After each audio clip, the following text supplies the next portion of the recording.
ang ating pag-uusapan for today, ma'am, may kinalaman dun sa katagang look good, feel good. Ano ba ang Yes. mga dapat nating maunawaan at makita dito po sa sinasabi nating look good, feel good?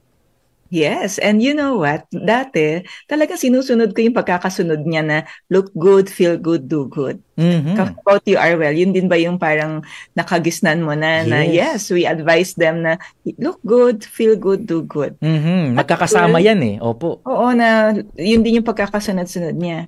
Hanggang sa na-realize ko, wait, pwede rin palang we look good and then suddenly may mag-invalidate no, na parang buhay pa Mm. ba yung barbero mo? Buhay pa ba yung nagupit sa'yo na kahit anong gawin mo, hindi ka naman mukhang okay. Mhm. And hindi pala automatic na mag-feel good tayo after looking good.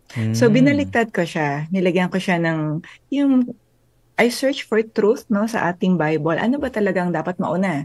So binaliktad ko siya, Mhm. feel good. And when we are feeling good of who we are, we have clarity. Mhm. Ayun, pagkatapos nun, we now have more reasons. Marami tayong dahilan bakit tayo hindi magiging look good or bakit tayo dapat mag-look good. And then yung do good fruition na lang siya eh, yung impact Mm. ng looking good.